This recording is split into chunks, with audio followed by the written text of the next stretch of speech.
दिल्ली, बिहार समेत कई बड़े राज्यों में भूकंप के झटके महसूस किए गए। इसकी तीव्रता 4 के आसपास थी। हालांकि ये है तो एक कुदरती आपदा ही, फिर भी मन में सवाल उठता है कि आखिर धरती बार बार कांपती क्यों है। इस वीडियो में हम जानेंगे कि धरती के नीचे ऐसा क्या होता है जो उसके ऊपर सब डोलने लगता है, हिलने लगता है। धरती की बाहरी सतह शांत और स्थिर दिखती है, लेकिन इसके अंदर हमेशा उथल पुथल होती रहती है। भूगर्भीय प्लेटों के टकराने के कारण हर साल सैकड़ों भूकंप आते हैं। इस पर कई भूविज्ञान विशेषज्ञ बताते हैं कि हमारी धरती 12 टेक्टोनिक प्लेटों पर स्थित है। जब ये प्लेटें आपस में टकराती हैं तो जो ऊर्जा निकलती है वो भूकंप का कारण बनती है। प्लेटों के टकराव से कैसे तबाही मचती है? धरती के नीचे मौजूद ये प्लेटें बेहद धीमी गति से घूमती रहती हैं। हर साल ये प्लेटें 4-5 मिलीमीटर तक अपने स्थान से खिसकती हैं। इस दौरान कुछ प्लेटें एक दूसरे से दूर हो जाती हैं और कुछ एक के नीचे सरक जाती हैं, यानी ऐसे।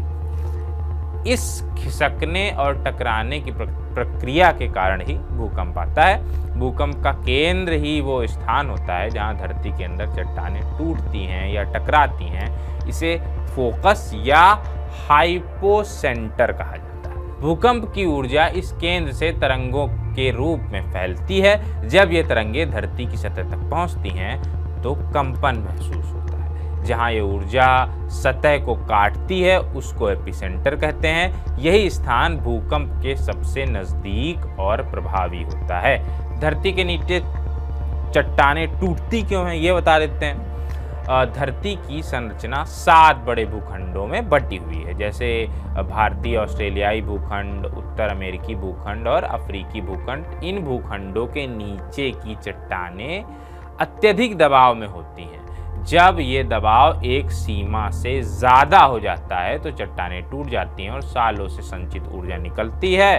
धरती की सतह विशाल प्लेटों से बनी है जो समुद्र और महाद्वीपों तक फैली हुई हैं।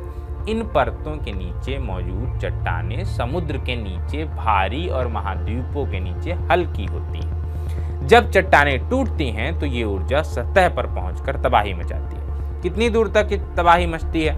भूकंप के प्रभाव का सबसे ज़्यादा असर उसके केंद्र के नज़दीकी क्षेत्र में होता है। जैसे जैसे केंद्र से दूरी बढ़ती है, झटकों की तीव्रता और नुकसान का स्तर कम होता जाता है। अगर भूकंप का केंद्र गहराई में होता है तो झटकों का प्रभाव सतह पर कम महसूस होता है, लेकिन केंद्र सतह के करीब हो तो इसका विनाशकारी प्रभाव ज़्यादा होता है। बाकी इस वीडियो में इतना ही।